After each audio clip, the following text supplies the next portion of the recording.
जय श्री कृष्ण। भगवान श्री कृष्ण की कृपा हमारे सभी मित्रों पर बनी रहे, यही हमारी मंगल कामना है।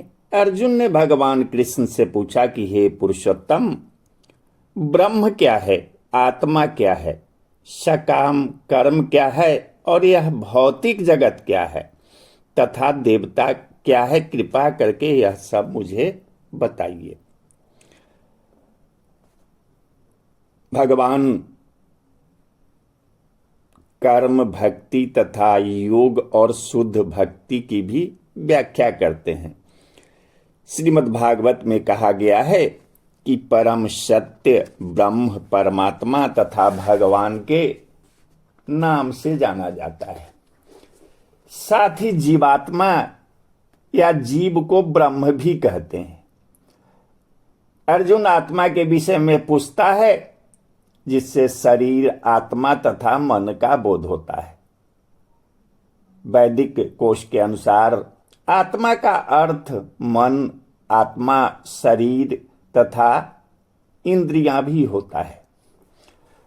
अर्जुन ने परमेश्वर को पुरुषोत्तम या परम पुरुष कहकर संबोधित किया है, जिसका यह अर्थ होता है कि वह सारे प्रश्न अपने एक मित्र से नहीं अपितु परम पुरुष से उन्हें परम प्रमाण मानकर पूछ रहा था, जो निश्चित उत्तर दे सकते थे। हे मधुसूदन, यज्ञ का स्वामी कौन है और वह शरीर में कैसे रहता है और मृत्यु के समय भक्ति में लगे रहने वाले आपको कैसे जान पाते हैं। अधियज्ञ का तात्पर्य इंद्र या विष्णु हो सकता है। विष्णु समस्त देवताओं में, जिनमें ब्रह्मा तथा शिव सम्मिलित हैं, प्रधान देवता है और इंद्र प्रशासक देवताओं में प्रधान है। इंद्र तथा विष्णु दोनों की पूजा यज्ञ द्वारा की जाती है, किंतु अर्जुन प्रश्न करता है कि वस्तुतः यज्ञ का स्वामी कौन है और भगवान किस तरह जीव के शरीर के अंदर निवास करते हैं। तो अर्जुन ने भगवान को मधुसूदन कहकर संबोधित किया, क्योंकि कृष्ण ने एक बार मधु नामक असुर का वध किया था। वस्तुतः ये सारे प्रश्न जो शंका के रूप में है, अर्जुन के मन में नहीं उठने चाहिए थे, क्योंकि अर्जुन एक कृष्ण भावना भावितम भक्त था। अतः ये सारी शंकाएं असुरों के सदृश है। चूंकि कृष्ण असुरों के मारने में सिद्धस्थ थे, अतः अर्जुन उन्हें मधुसूदन कहकर संबोधित करता है, जिससे कृष्ण उसके मन में उठने वाले समस्त आसुरी शंकाओं को नष्ट कर देते हैं। इस श्लोक का प्रयाण काले शब्द भी बहुत महत्वपूर्ण है, क्योंकि अपने जीवन में हम जो भी करते हैं उसकी परीक्षा मृत्यु के समय होनी है। अर्जुन उन लोगों के विषय में जो निरंतर कृष्ण भावना अमृत में लगे रहते हैं, यह जानने के लिए अत्यंत इच्छुक है कि अंत समय उनकी क्या दशा होगी। मृत्यु के समय शरीर के सारे कार्य रुक जाते हैं और मन सही दशा में नहीं रहता। इस प्रकार शारीरिक स्थिति बिगड़ जाने से हो सकता है कि मनुष्य परमेश्वर का स्मरण न कर सके। परम भक्त महाराज कुलशेखर प्रार्थना करते हैं कि हे भगवान, इस समय मैं पूर्ण स्वस्थ हूं। अच्छा हो कि मेरी मृत्यु इसी समय हो जाए, जिससे मेरा मन रूपी हंस आपके चरण कमल रूपी नाल के भीतर प्रविष्ट हो सके। यह रूपक इसलिए प्रयोग किया गया है क्योंकि हंस जो एक जल पक्षी है, वह कमल के पुष्पों को कुतरने में आनंद का अनुभव करता है। इस तरह वह कमल पुष्प के भीतर प्रवेश करना चाहता है। तो भगवान से कहते हैं कि इस समय मेरा मन स्वस्थ है और मैं पूरी तरह से स्वस्थ हूं। यदि मैं आपके चरण कमलों का चिंतन करते हुए तुरंत मर जाऊं, तो मुझे विश्वास है कि आपके प्रति मेरी भक्ति पूर्ण हो जाएगी। किंतु यदि मुझे अपनी सहज मृत्यु की परीक्षा करनी पड़ी, तो मैं नहीं जानता कि क्या होगा, क्योंकि उस समय मेरा शरीर कार्य करना बंद कर देगा, मेरा गला रुध जाएगा और मुझे पता नहीं कि मैं आपके नाम का जप कर पाऊंगा या नहीं, अथवा यही होगा कि मुझे तुरंत मर जाने दे। अर्जुन प्रश्न करता है कि ऐसे समय मनुष्य किस तरह कृष्ण के चरण कमलों में अपने मन को स्थिर कर सकता है। भगवान ने कहा, अविनाशी और दिव्य जीव ब्रह्म कहलाता है और उसका नित्य स्वभाव अध्यात्म या आत्म कहलाता है। जीवों के भौतिक शरीर से संबंधित गतिविधि कर्म या सकाम कर्म कहलाती है। ब्रह्म जो है वो अविनाशी तथा नित्य है और इसका विधान कभी भी नहीं बदलता, किंतु ब्रह्म से भी परे पर ब्रह्म होता है। ब्रह्म का अर्थ है जीव तथा पर ब्रह्म का अर्थ भगवान है। जीव का स्वरूप भौतिक जगत में उसकी स्थिति से भिन्न होता है।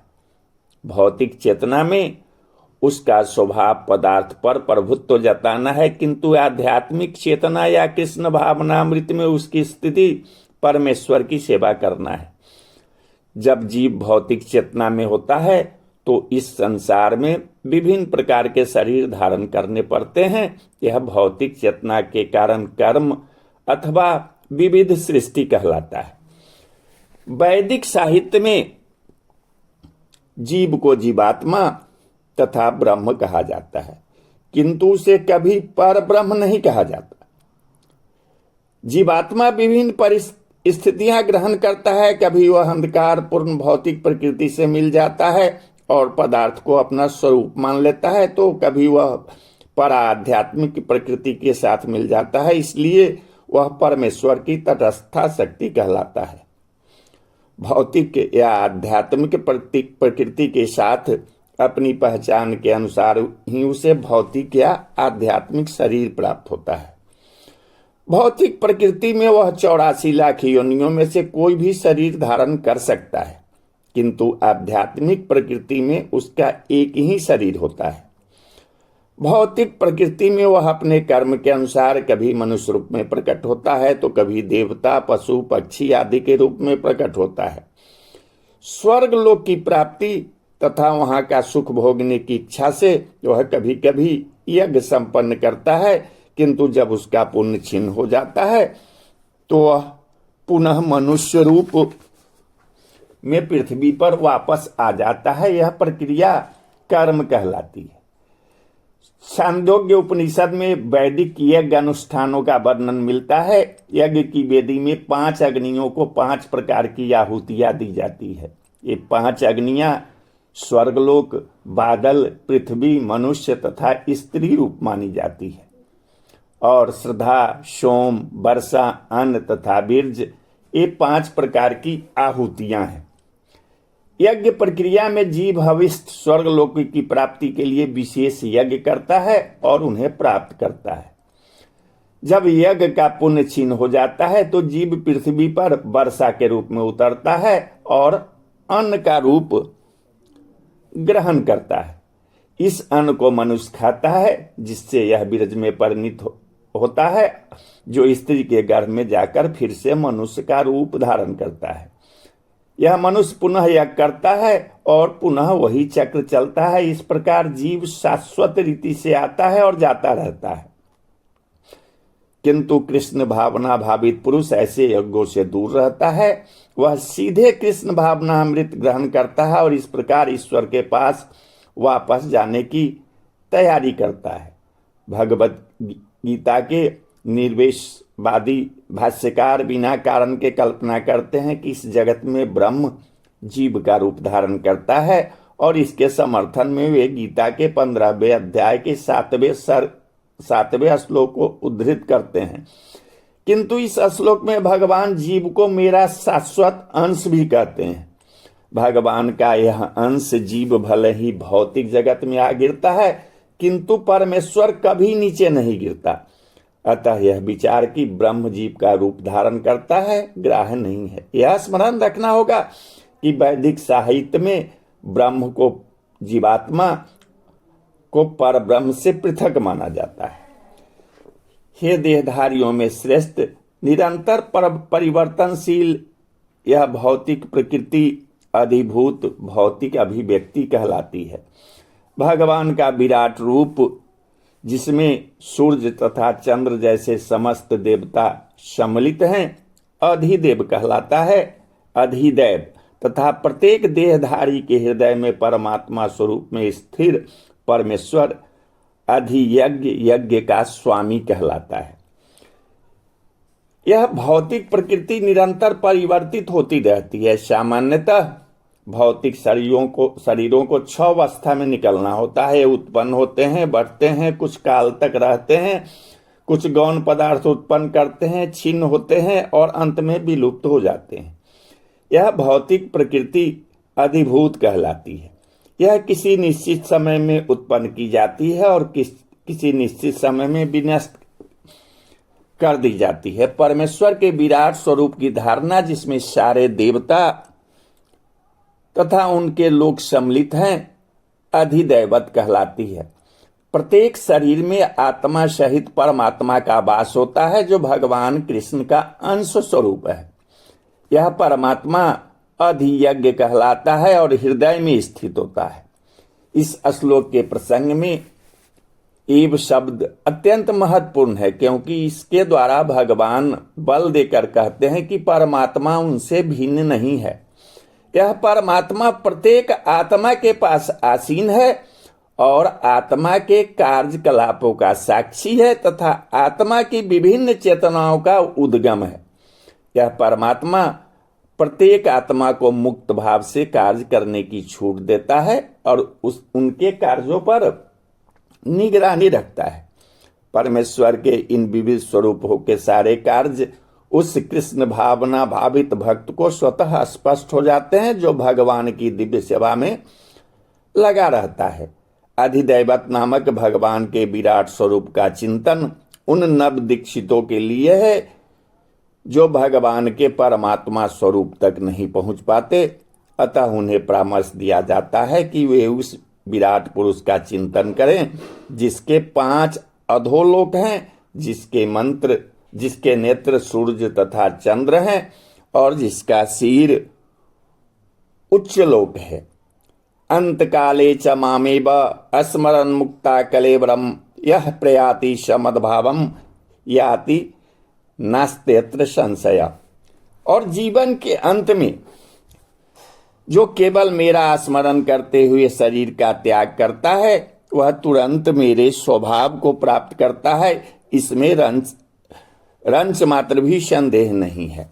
इस श्लोक में कृष्ण भावनामृत की महत्ता दर्शित की गई है। जो कोई भी कृष्ण भावनामृत में अपना शरीर छोड़ता है, वह तुरंत परमेश्वर के दिव्य स्वभाव को प्राप्त होता है। परमेश्वर शुद्धाति शुद्ध है, अतः जो व्यक्ति कृष्ण भावना भावित होता है वह भी शुद्धाति शुद्ध होता है। स्मरण शब्द महत्वपूर्ण है। श्री कृष्ण का स्मरण उस अशुद्ध जीव से नहीं हो सकता जिसने भक्ति में रहकर कृष्ण भावनामृत का अभ्यास नहीं किया। अतः मनुष्य को चाहिए कि जीवन के प्रारंभ में ही कृष्ण भावनामृत का अभ्यास करे। यदि जीवन के अंत में सफलता वांछनीय है तो कृष्ण का स्मरण करना अनिवार्य है। अतः मनुष्य को निरंतर हरे कृष्णा कृष्ण कृष्ण हरे हरे, हरे राम राम राम हरे हरे, इस महामंत्र का जप करना चाहिए। भगवान चैतन्य ने उपदेश दिया है कि मनुष्य को वृक्ष के समान सहिष्णु होना चाहिए। हरे कृष्णा कृष्ण कृष्ण हरे हरे, हरे राम राम राम हरे हरे का जप करने वाले व्यक्ति को अनेक व्यवधानों का सामना करना पड़ सकता है, तो भी इस महामंत्र का जप करते रहना चाहिए, जिससे जीवन के अंत समय में कृष्ण भावना अमृत का पूरा लाभ प्राप्त हो सके। यं यं वापि स्मरन् भावम तजन्ते कलेवरम तं तमयति कौन्तेय सदा तदभाव भाविता। हे कुंती पुत्र, शरीर त्यागते समय मनुष्य जिस भाव का स्मरण करता है, हम उस भाव को निश्चित रूप से प्राप्त होता है। श्री कृष्ण गोविंद हरे मुरारे, हे नाथ नारायण वासुदेवा। श्री कृष्ण गोविंद हरे मुरारे, हे नाथ नारायण वासुदेवाय। हरे राम राम राम हरे हरे, हरे कृष्ण कृष्ण कृष्ण हरे हरे, हरे राम राम राम हरे